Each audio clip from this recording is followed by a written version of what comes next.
우리 하나님께 영광을 돌립니다. 할렐루야. 우리 하나님께 다시 한번 우리 할렐루야로 영광 올려드리십시다. 할렐루야. 예. 우리 하나님께 영광 돌릴 일은 항상 우리에게 넘치는데 우리가 영광을 못 돌릴 일이 또 많아서 자꾸 우리가 영광 돌리는 일도 좀 많이 또 훈련도 하고 그래야 될 것 같습니다. 예, 오늘 말씀은 이제 요한복음 19장 23절에서 27절 말씀을 중심으로 맡기시는 자리 이런 제목으로 같이 은혜 받기를 원하고, 우리 썸네일 유튜브에 올라가는 썸네일 말씀은 여자여 보소서, 십자가에서 부르시는 음성에 대해서 우리가 생각하기 원합니다. 우리 지난주 말씀 제목 한번 같이 기억해 봅니다. 무엇이었죠? 예. 우리 하나님 앞에서 우리가 날마다 더 하나님을 가까이 하게 되길 원하고요. 하나님의 때는 우리에게 끊임없이 다가오고 있습니다. 오늘 말씀 제목 다시 한번 읽어볼까요? 예. 맡기시는 자리, 우리 하나님 앞에서 오늘 이 말씀으로 같이 은혜 받기 원합니다. 제가 어렸을 때 어른들이 모여서 얘기하시는 얘기를 듣는 중에 많이 들었던 단어가 하나 있는데, 커미션이라는 단어를 많이 들었어요. 근데 그때는 이 커미션이라는 건 좀 안 좋은 걸로 들었어요. 뭐 하면은 좀 이렇게 뇌물을 주고받는 거 뭐 이럴 때도 커미션 받았다 그러고 뭐 이제 이런 그렇게 이제 해서 뭐 그 뜻도 잘 모르고 뭐 그렇게 했었죠. 근데 우리 예수님께서 우리에게 주시는 커미션이 있어요. 그러니까 하나님께서 우리에게 주시는 사명이 있죠. 이렇게 맡기는 거, 이것을 우리가 이제 커미션이라 그러는데, 선교적인 주로 많이 선교적으로 사용하는 용어가 되겠습니다. 대표적인 경우가 마태복음 28장이죠.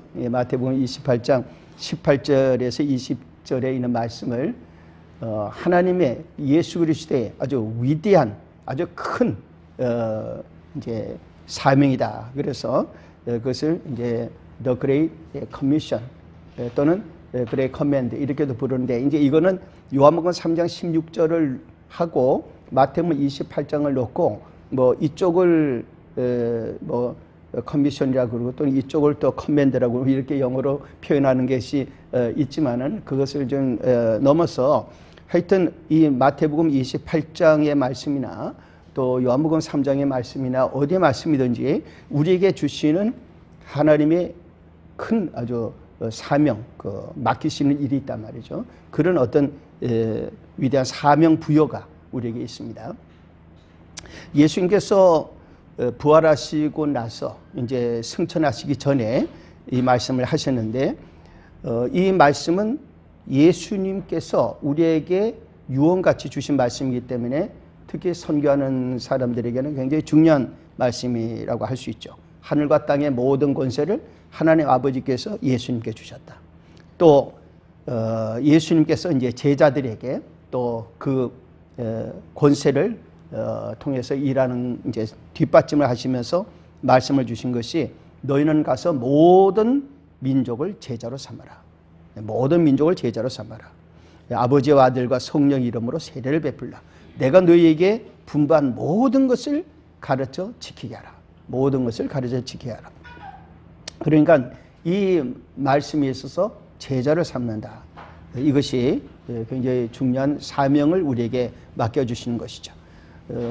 그래서 우리가 지금 우리 교회에서도 새로운 엑소더스 성경 공부 지금 이제 수년째 하고 있고, 이제 다시 우리가 또 사랑의 나라 제자도를 하고 있고, 이제 복습 과정 우리가 다음 주에 이제 또 다시 복습 과정을 또 계속 하게 되는데, 이와 같이 이제 복음을 전파하고 제자를 육성하는, 이것은 우리 주님이 우리에게 맡겨주신 굉장히 큰 사명이라고 할 수가 있습니다. 그런데 이 사명을 우리에게 주시는 그 사명 부여, 그러니까 그 사명을 우리에게 주시는 장소를 우리가 잘 생각할 필요가 있어요. 물론 예수님께서 지금 하늘나라에 계시고 또 예수님께서 제자들에게 말씀을 주시고 사명 주실 때 부활하시고 나서 갈릴리에서도 말씀하시고 또 사역할 때 갈릴리, 예루살렘 곳곳에서 말씀하셨죠. 또 성경을 통해 우리에게 말씀을 주시죠. 그러나 이 모든 우리에게 주시는 사명을 주시는 센터가 있다는 것을 우리가 기억해야 되겠죠. 어디에서 사명을 주시느냐. 주님이 어느 곳에 계시든지 간에 그걸 떠나서 주님이 우리에게 사명을 주시는 센터, 그 센터가 어디냐. 우리는 그것이 십자가인 것을 압니다. 주님은 우리에게 십자가에서 사명을 주시는 겁니다. 우리는 십자가 앞에 서고 십자가에서 부름받고 십자가에서 사명을 감당하게 되는 것이죠. 그래서 예수님이 하늘나라에 계셔도 요한계시록 5장 6절에 보니까 사도 요한이 천국 광경을 봅니다. 이렇게 증거하고 있어요. 내가 또 보니 보좌와 내 생물과 장로들 사이에 어린 양이 섰는데, 예수님이죠. 어린 양이 섰는데 일찍 죽임을 당한 것 같더라. 그러니까 우리 주님은 어디에 계시든지 십자가의 주님이십니다. 그러니까 십자가에 못 박히신 주님이셔요. 그것이 우리 복음의 가장 중심이죠. 그렇죠? 그리고 일곱 뿔과 일곱 눈이 있으니 이 눈은 온 땅에 보내심을 입은 하나님의 일곱 영이더라. 그러니까 성령의 역사와 성령과 함께하는 모든 사람들, 그 성령으로 충만받은 사람들을 이제 표현하고 있어요. 따라서 우리가 주님께서 우리에게 맡겨주시는 일을 생각할 때는 어디를 바라봐야 되는가 하면 십자가를 바라봐야 됩니다. 자, 그러면 우리가 오늘 우리 한국교회와 우리 성도들에게 주님은 십자가에서 말씀하시는 것인데, 자, 십자가에서 어떤 말씀을 우리에게 주시는가, 우리에게 어떤 사명을 주시는가, 이것을 우리들이 오늘 한번 생각을 해보는 것입니다. 첫 번째가 십자가에서 핍박자의 죄사함, 우리를 핍박하는 사람입니다. 십자가에서 핍박자 죄사함의 복음을 맡기시는 것입니다. 그러니까 십자가에서 우리에게 맡기시는 아주 중요한 것은 십자가의 복음입니다. 십자가의 복음은 우리를 핍박하는 사람, 원수에게까지 죄사함을 주는 복음인 것입니다. 이 때문에 사도 바울같이 예수를 핍박하고 교회를 핍박하던 사람도 바뀔 기회가 있었던 것입니다. 만약에 이런 복음이 없었더라면 바울 사도는 절대로 바울 사도가 될 수가 없었겠죠. 자, 예수님께서 십자가에 달리실 때 어떤 일이 있었습니까? 예수님이 십자가에 못 박도록 못 박은 사람들, 그러니까 군인들이죠. 예수를 십자가에 못 박았습니다.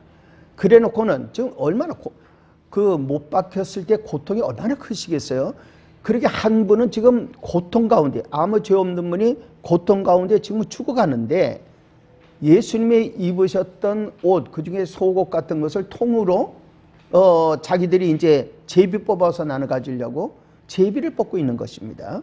이게 얼마나 기가 막히고, 어떻게 보면 우리가 얼마나 분노가 일어날 일입니까? 그렇죠. 만약에 생각하면 엄청 이게 분노가 일어날 일이에요. 그러니까 아주 그 사람들 다 그냥 벼락을 쳐가지고 다 없애버려야 될 그런 대상들인 거예요.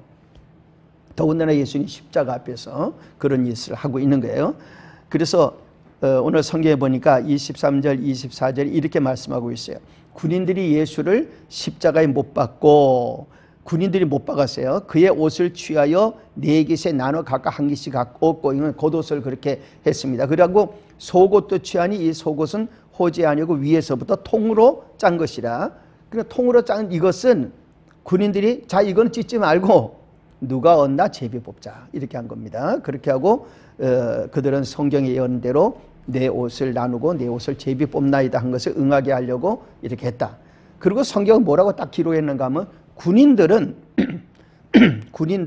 이런 일을 하고 그랬습니다.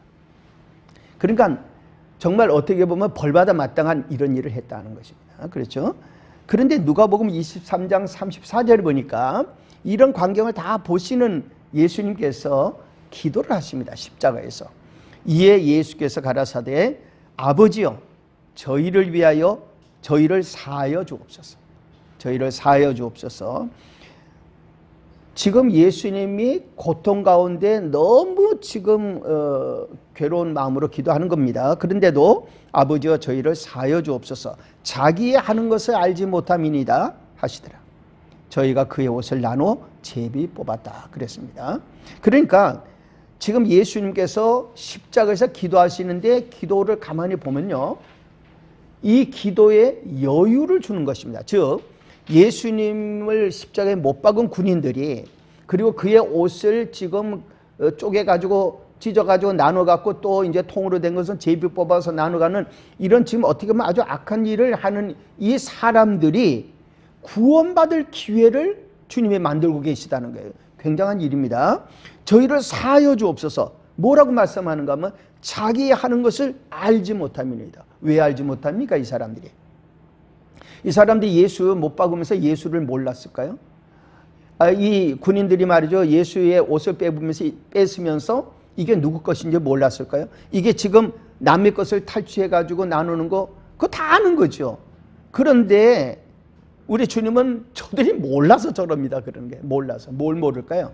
정말 예수님 누구신지, 정말 예수님의 구원이 무엇인지, 왜 예수님이 십자가에 못 박혀 죽는지 그 근본 의미를 저들이 모르고 있다는 겁니다. 그러면 오늘날도 우리 사회도 마찬가지죠. 우리 사회에 많은 사람들이 교회를 나오고 또 예수를 믿을 수도 있어요. 또 교회 안 나오고 교회를 핍박할 수도 있어요.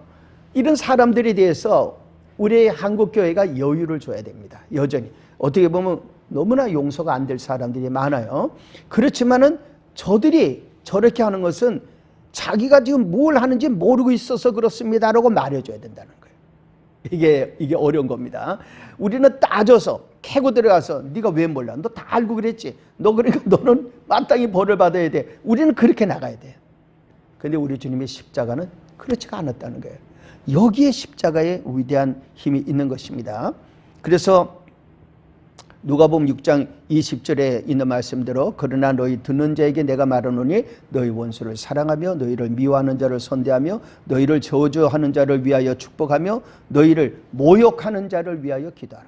우리는 딴 건 다 참을 수 있는데 모욕을 하는 건 못 참습니다. 그렇죠? 그건 뭐 참다가도 일어나는 거예요. 그런데 모욕하는 자를 위해 뭘 하라 그러셨느냐? 기도하라. 우리 7년 기도 운동은 바로 이 기도를 하라고 하는 겁니다. 이건 정말 우리에게 어려운 거예요. 예수님 당시에 예수님 따르던 사람들이 여러 종류의 사람들이 있었지만 그 중에 열심당원들이 있어요. 젤롯인이라고 하는데 이것을 우리 성경은 셀롯 사람. 예수님의 12 제자 중에도 셀롯 사람 시몬이라는 사람이 있었어요. 그런데 이 열심당원은 어떤 사람들이라는가 하면은 하나님을 믿고 저 로마를 갖다 두들겨 패야 돼. 그러니까 어떻게든 저것들을 갖다가 뒤집어 엎어야 돼. 또 거기에 부역하는 사람들을 갖다가 벌을 줘야 돼. 이렇게 해서 일어난 사람 중에 바라바라는 사람도 그렇고 가룟 유다도 그 중에 하나고 그 셀롯 우리 12 제자 중에 셀롯인이라고 하는 시몬 누가복음 6장 15절에 이런 사람들이 다 열심당원입니다. 그리고 예수님께서 오병이어로 물고기 2마리 떡 5개로 5천 사람을 먹일 때 그때 그 많은 사람들이 열심당원 사람들이에요. 그들. 그럼 이들은 어떻게 했는가 하면은 어떻게든지 기회가 되면 예수님과 함께 일어나야 되는 거예요. 어떻게? 이 로마 정권을 뒤집어 엎어야 되는 거예요. 그걸 생각하고 언제 저분이 그 일을 할까? 어느 때인가? 이때인가? 제자들도 그런 생각을 많이 했습니다. 그런데 그들이 그 떡을 그렇게 나눠주고 했을 때 요한복음 6장 15절에 보면은 그들이 그러므로 예수께서 그들이 와서 자기를 억지로 붙들어 임금으로 삼으려는 줄 아시고, 그러니까 이들의 목표는 예수님을 임금 만드는 겁니다. 임금으로 삼으려는 줄 아시고 다시 혼자 산으로 떠나가시니라. 그러니까 주님은 그 자리에 같이 하지 않으셨어요. 그들의 생각을 동조를 안 했어요. 이 일이 가룟 유다 같은 사람이나 이런 사람들한테는 굉장히 실망스러운 일이 된 것이죠. 결국은 예수를 십자가에 못 박는데 팔아버리고 만 것입니다. 자, 우리 주님께서 우리에게 원하는 것은 십자가에서 주시는 사명은 원수를 사랑하고 핍박자를 위해 기도하라는 것입니다. 자, 우리가 이걸 해야 되는 거예요. 이거 정말 이걸 해야 되는 게 어려운 일입니다. 그렇지만은 주님은 보혈의 피 흘리시는 그 자리에서 이것을 기도로 우리에게 가르쳐 주신 것입니다. 그리고 또한 두 번째가 십자가에서 어머니들 교회는 어머니거든요. 어머니들 교회에 주님의 제자를 맡기시는 일을 우리에게 메시지를 던지시고 계시는 겁니다. 어떻게? 자, 교회는 그리스도인들에게 어머니입니다. 그래서 어머니 교회라 이렇게 부르는 거예요. 25절, 26절에 보니까 예수의 십자가 곁에, 지금 군병들이 그런 일을 하고 있을 때 그 십자가 곁에 누가 있었는가 하면 그 어머니와, 그러니까 마리아죠. 이모와 글로바의 아내 마리아와 막달라 마리아. 그러니까 마리아들이 다 총출동을 했어요. 마리아들이. 이렇게 총출동해가지고 그 자리에 있는 겁니다. 그때에 예수께서 자기 어머니와 사랑하시는 제자가 곁에 있는 것을 보시고, 즉 요한입니다. 보시고 자기 어머니께, 마리아에게 말씀하시되 여자여 보소서 아들이니라. 여자여 보소서 아들이니라. 지금 양손에 못 박혀 있으니까 정말 머리와 눈짓으로 말씀하고 목소리로 말씀하는 거죠. 그러니까 마리아를 보고 부르면서 여자여, 저기 보세요. 저기 요한이 있잖아요. 요한, 아들입니다. 아들입니다. 이렇게 지금 그 어머니에게 자기 제자 요한을 아들로 맡기는 겁니다. 일을 하는 겁니다. 이것은 지금 이제 지난번에 제가 제 친구 어떤 분을 통해 가지고 나보고 그런 말을 해요. 아니, 예수님이 어떻게 자기 어머니 보고 여자여라고 하느냐고. 자기 어머니 보고 여자여, 어머니 이래야지 여자여. 아, 이게 말이 되냐고 이렇게 이제 또 얘기하시는 분들이 있었어요. 그러나 이것은 굉장히 중요합니다. 구약 성경에는 여자라는 말이 많이 나옵니다. 아담이 하와를 처음에 이제 여자라고 했어요. 그러나 한 번도, 구약 성경 한 번도 여자여라는 호칭이 없습니다. 구약 성경에는 여자여라고 하는 여자에 대한 것은 많이 나오지만은 여자여라고 불러주질 않는 것입니다. 신약에 들어와서 비로소 여자여라고 부르기 시작하는 겁니다. 이것은 뭔가 하면 그 여자 자체의 존재감이 구약에는 없는 거예요. 그런 면에서는 숫자에서 빠지는 겁니다. 근데 신약에 와서 예수님은 여자의 존재를 살려주는 겁니다. 여자. 그 여자의 존재를 살려주는 명칭들이 성경에 보면은 이제 많이 나와요. 여자여, 네 믿음이 크도다. 다 여자여 이렇게 말씀하는 것입니다. 여자여, 네 믿음이 크도다. 여자여, 네가 네 병에서 놓였다. 여자여, 내 말을 믿어라. 이런 말씀들, 자세한 말씀들은 제가 지금 다 못하지만은 그렇게 말씀하는 것입니다. 그러니까 지금 예수님께서 어머니를 향해서 여자여라고 부르시는 것은 여성으로서의 지금 중요성, 그것은 뭔가 하면 여자가 교회의 어머니로 대표적인 것이 되기 때문에 그렇습니다.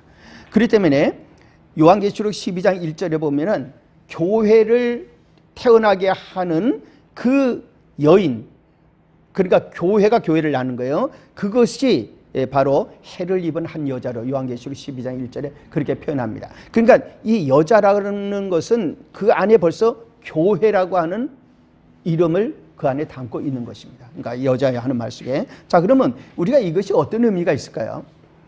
예수님께서 제자 요한을, 지금 자기가 지금까지 키우던 제자입니다. 그러나 다 육신적으로는 다 아직 이루지 못하고 떠나시는 겁니다.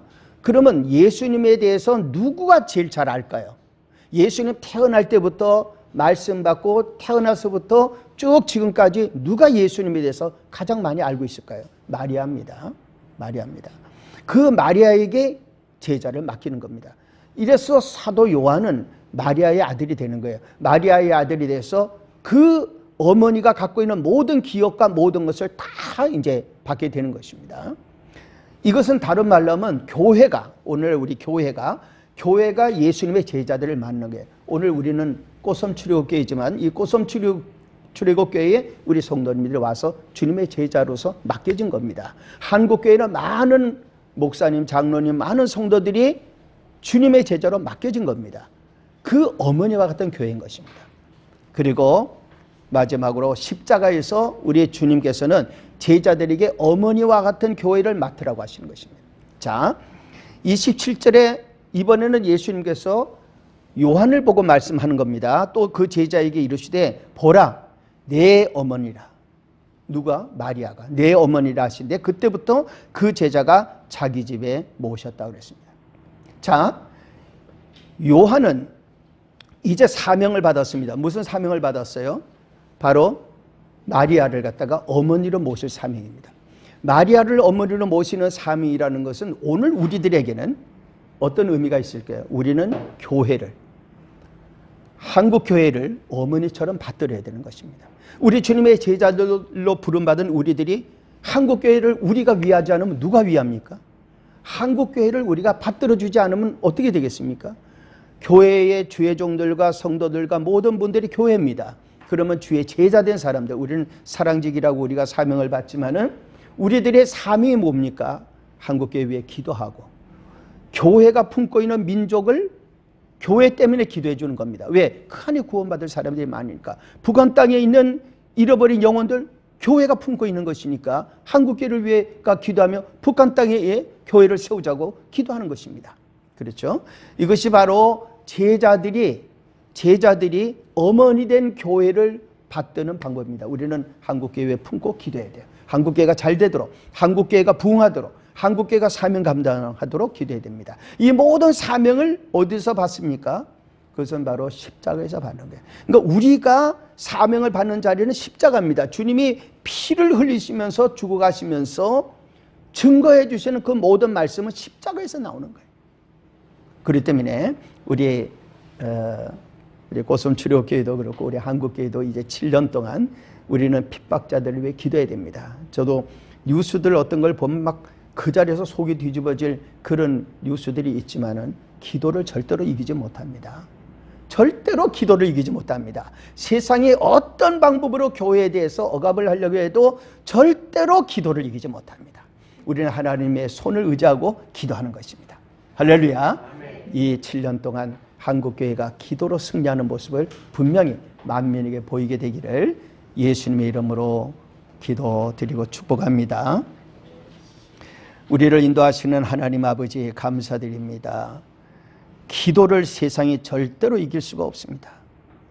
우리 주님께서 십자가에서 피 흘리시면서 기도한 기도, 그 기도는 누구도 막을 수가 없고 누구도 이길 수가 없는 줄 믿습니다. 그 사랑으로, 그 은혜로, 그 기도로 우리가 새롭게 출발하면서 우리 십자가에서 받은 사명 잘 감당하게 도와주시고 우리가 정말 주님의 제자들을 잘 맡아주고 그리고 주님의 제자들은 교회를 어머니처럼 잘 받들어주면서 우리 한국교회가 힘을 얻고 일어나는 놀라운 역사들이 나타나고 우리 남한의 저 북한에 하나님의 교회들이 풍성하게 넘치는 은혜로 세워지도록 도와주옵소서. 예수님 이름으로 기도 올리옵나이다. 아멘.